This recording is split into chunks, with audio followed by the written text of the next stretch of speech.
telephone conversation between two friends called Julie and Nick about cheap accommodation in the city of Darwin, Australia.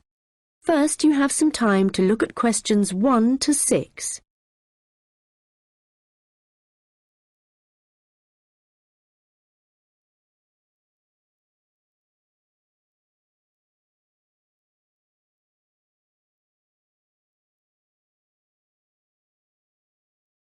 Hi Nick, it's Julie.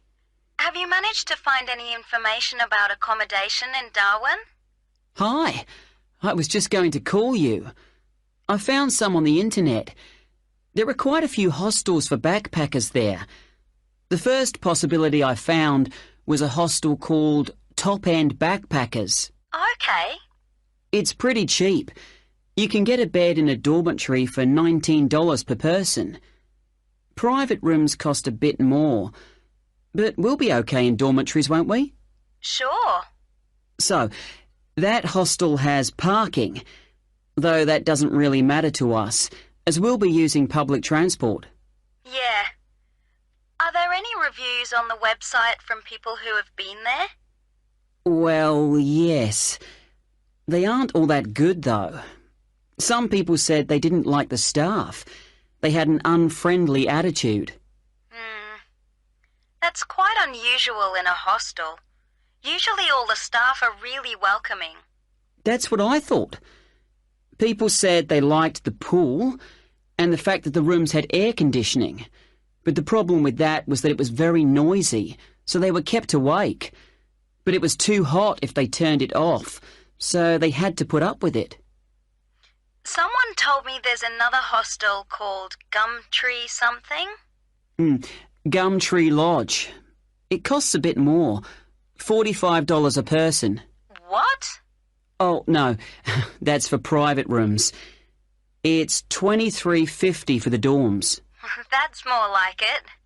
It looks to be in quite a good location. A bit out of town and quiet, but with good transport and quite near a beach. Has it got a pool? Yes, and its own gardens. The reviews for that one are mostly okay, except for one person who said they couldn't sleep because there were insects flying around in the dormitories. Not for me then. And I'd rather be somewhere central, really. Right. There's a place called Kangaroo Lodge. They've got dorms at $22, and it's downtown, near all the restaurants and clubs and everything. So that should suit you. And it doesn't close at night. So there's always someone on reception? That sounds good. The only criticism I saw was that the rooms were a bit messy and untidy, because people just left their clothes and stuff all over the beds and the floor. Don't hostels usually have lockers in the bedrooms, where you can leave your stuff?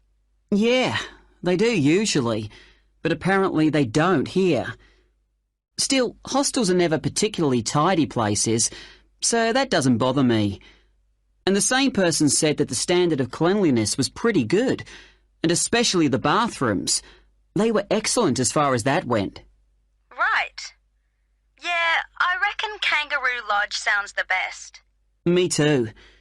Quite a lot of people reviewing it said it was really fun there. Like every night everyone staying there got together and ended up having a party. So it sounds like it's got a really good atmosphere. Okay, let's go for that one. Before you hear the rest of the conversation, you will have some time to look at the questions 7 to 10.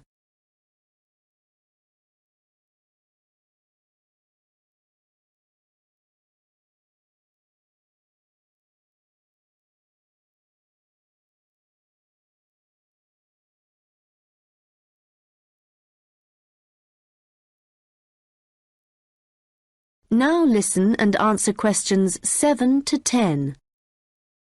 Did you get the address of Kangaroo Lodge? Yes, it's on Shadforth Lane. Can you spell that? Shadforth.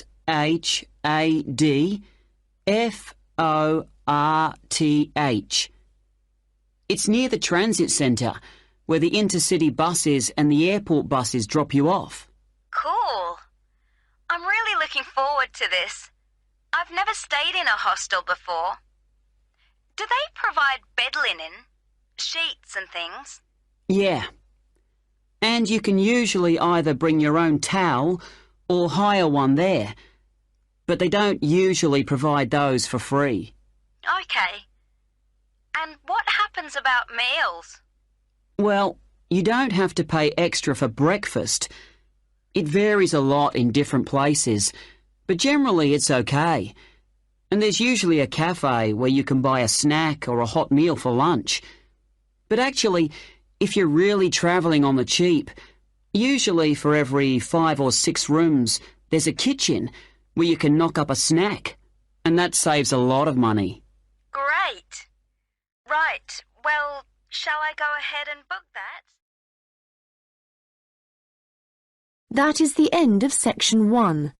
You now have half a minute to check your answers.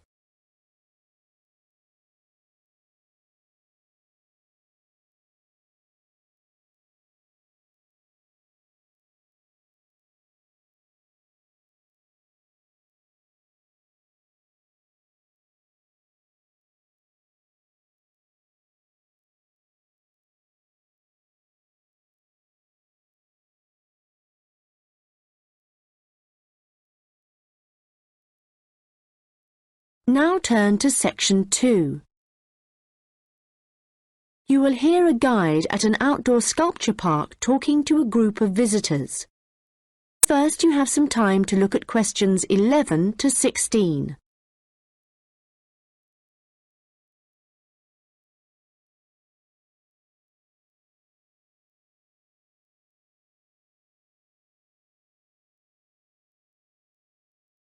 Hello everyone and welcome to the Anglia Sculpture Park. Right, well the idea behind the sculpture park is that it's a place where works of art such as large sculptures and carvings can be displayed out of doors in a natural setting. As you'll have noticed when you drove here, most of the land around the park is farmland. The park itself belonged to a family called the De Quinces, who had made a lot of money from manufacturing farm machinery and who also owned substantial stretches of forest land to the north of the park. They built a house in the centre of the park, not far from where we're standing now, but this burnt down in 1980 and the De Quinces then sold the land. The Anglia Sculpture Park isn't the only one in the country. Several of the London parks sometimes display contemporary sculptures, and there are a couple of other permanent sculpture parks in England. But we're unique in that some of our sculptures were actually created for the sites they occupy here, and we also show sculptures by a wider range of artists than anywhere else in the country. For example, at present we have an exhibition by Joe Tremaine of what he calls burnt sculptures. These are wood and stone sculptures that he's carved and marked with fire to illustrate the ferocity and intensity of the forces that have shaped our planet over millions of years. They look really dramatic in this rural setting. To see some of the sculptures, you'll need to follow the path alongside the lower lake. We had to renovate this after the lake overflowed its banks a couple of months ago and flooded the area. The water level's back to normal now, and you shouldn't have any trouble. The path's very level underfoot. You should be back at the visitor centre at about 4 o'clock. If you have time, it's worth taking a look at the centre itself. It's not possible to go upstairs at present, as builders are working there adding another floor, but the rest's well worth seeing. The architect was Guy King. He was actually born in this part of England, but he recently designed a museum in Canada that won a prize for innovation in public buildings. If you want to get something to eat when you get back, like a snack or a sandwich, the terrace room is currently closed, but you can go to the kiosk and buy something, Then sit on one of the chairs overlooking the lower lake and enjoy the view as you're eating. Before you hear the rest of the conversation, you will have some time to look at the questions 17 to 20.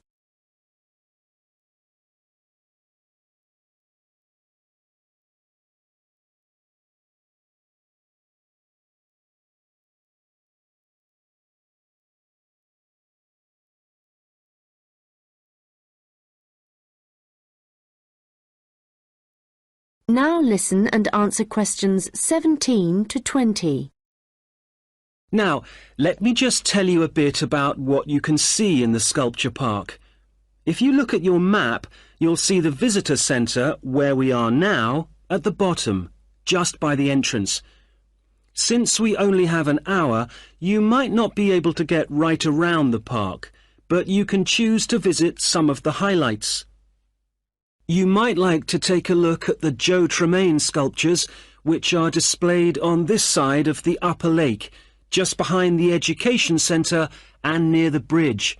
They're really impressive, but please remember not to let your children climb on them. One of our most popular exhibitions is the Giorgio Catalucci bird sculptures. They're just across the bridge on the north side of the lower lake. I love the way they're scattered around in the long grass beside the lake, looking as if they're just about to take to their wings. You could also go to the garden gallery. It's on this side of the upper lake. From the visitor centre, you go to the education centre, then keep on along the path and you'll see it on your right. There's an exhibition of animal carvings there which is well worth a look. We also have the Longhouse. That's quite a walk. From here, you go to the bridge and then turn left on the other side. Soon you'll see a winding pathway going up towards the northern boundary of the park. Go up there and you'll find it at the top. They have some abstract metal sculptures that are well worth seeing if you have time. OK, well, now, if you... That is the end of section 2. You now have half a minute to check your answers.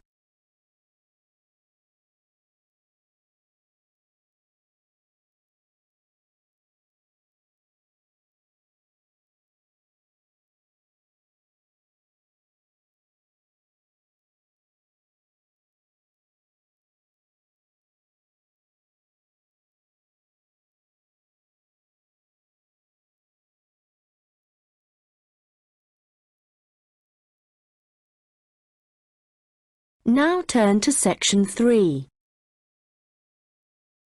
You will hear a first-year marketing student called Leo talking to a second-year student called Anna about his marketing report.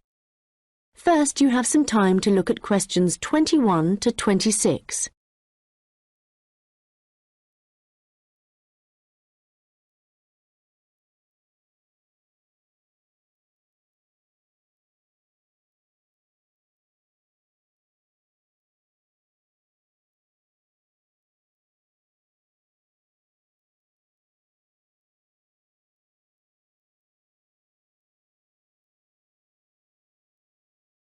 Anna, I wanted to ask you about my marketing report.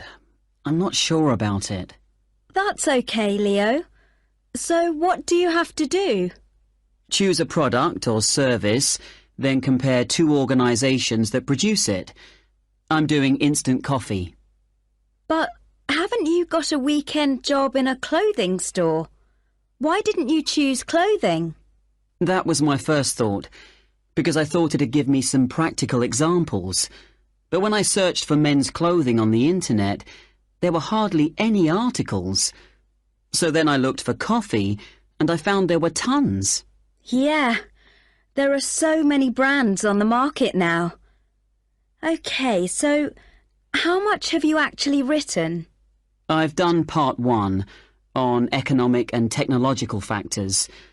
I found some good data on technological changes, how in Australia fewer people are buying instant coffee because of cheap coffee percolators that they can use to make real coffee at home.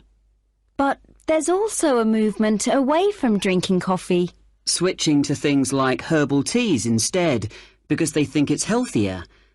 But that's not really to do with technology. It's more cultural.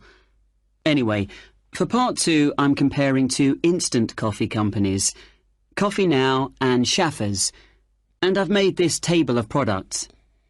Right. Let's see. So you've got the brand names and prices and selling size and descriptions. OK, the table looks good. You'll get marks for research there.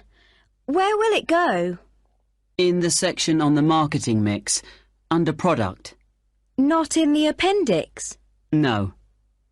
OK, but it's too factual on its own. You need to add some comment in that section about the implications of the figures. Right. I'll do that. Now, I want to say that I think that Schaffers is more of a follower than a leader in the coffee industry. Now, I'm putting that in the section on market share. Does that seem okay? Let's see. So, you've begun by explaining what market share is. That's important. But you've got to be careful how you give that opinion. Do you think it should go in another section? Well, it's fine where it is, but you've got to back it up with some data, or they'll say your report lacks weight. OK. One thing I'm worried about is finding anything original to say. Well, since this is your first marketing report, you're not expected to go out and do interviews and things to collect your own data. You're just using published data. So the analysis you do might not throw up anything that people didn't know before. But the focus is more on how you handle the data. I mean, you might take something like a graph of sales directly from a website, but what makes your work original is the perspective you provide by your interpretation of it. Oh. You know, it's all so different from business studies assignments at school. It's really surprised me. What? How much research you have to do? I expected that. It's more, I knew exactly what I had to do to get a good grade at school. And I knew I'd be expected to go more deeply into things here. But I haven't got information on how the lecturer is going to grade my work, what he's looking for.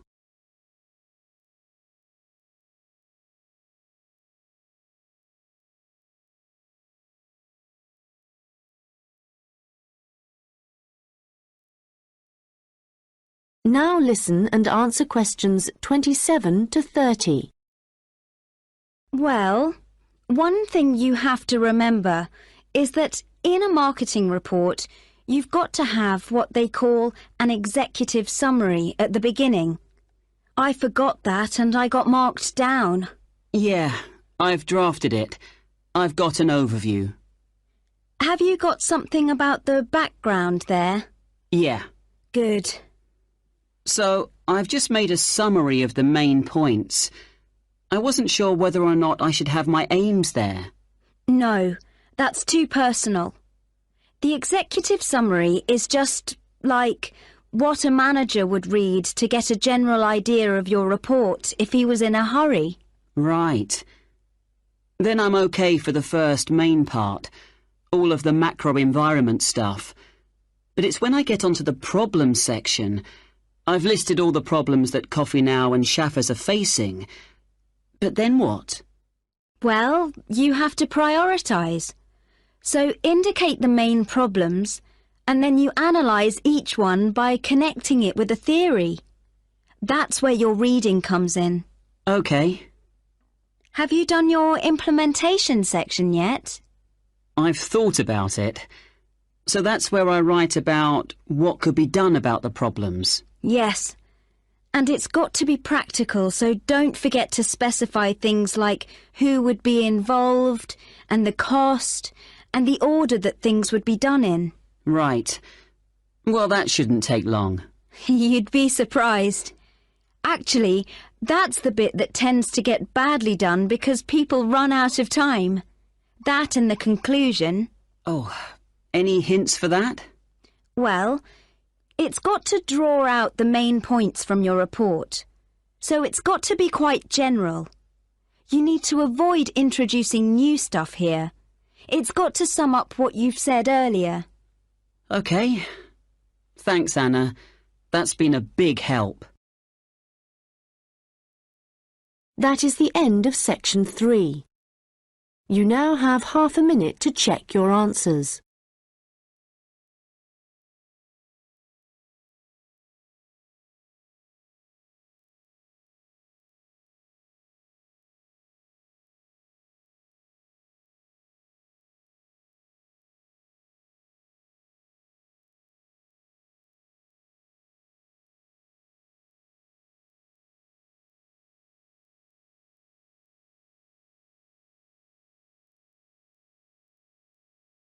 Now turn to section 4.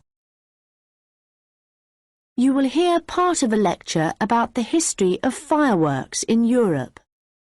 First, you have some time to look at questions 31 to 40.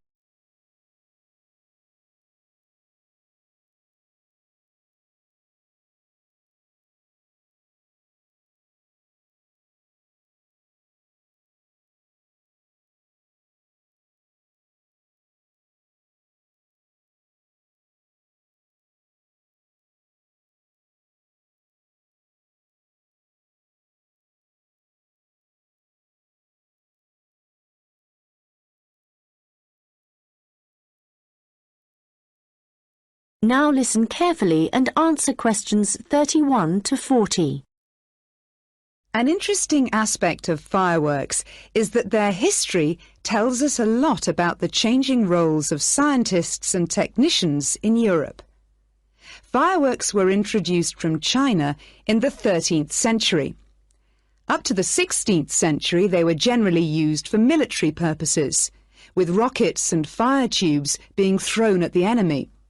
But they were also sometimes a feature of plays and festivals, where their chief purpose was related to religion. By the 17th century, the rulers of Europe had started using fireworks as a way of marking royal occasions. Technicians were employed to stage spectacular shows which displayed aspects of nature, with representations of the sun, snow and rain. These shows were designed for the enjoyment of the nobility and to impress ordinary people. But fireworks also aroused the interest of scientists, who started to think of new uses for them. After seeing one firework display where a model of a dragon was propelled along a rope by rockets, scientists thought that in a similar way humans might be able to achieve flight, a dream of many scientists at the time. Other scientists, such as the chemist Robert Boyle, noticed how in displays one firework might actually light another, and it occurred to him that fireworks might provide an effective way of demonstrating how stars were formed. Scientists at the time often depended on the royal courts for patronage.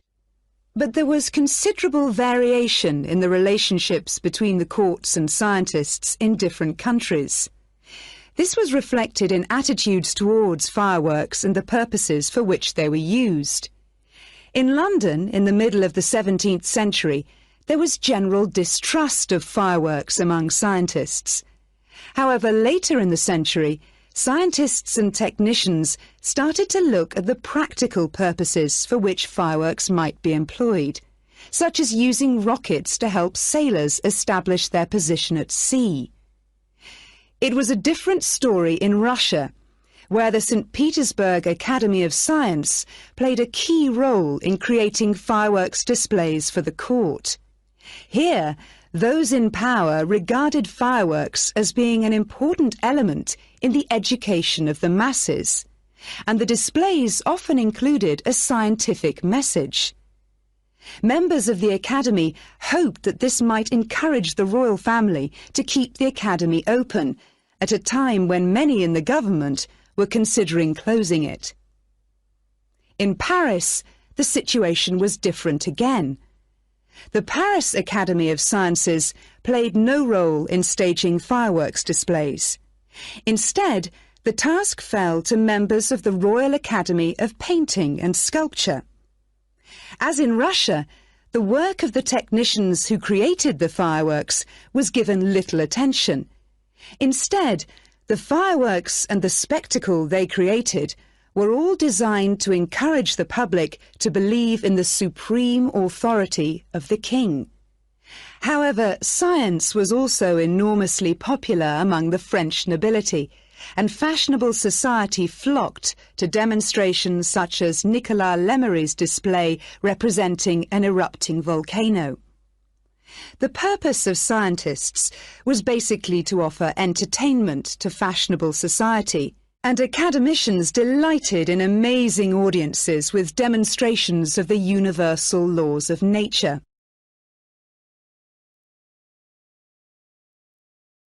In the course of the 18th century, the circulation of skills and technical exchange led to further developments.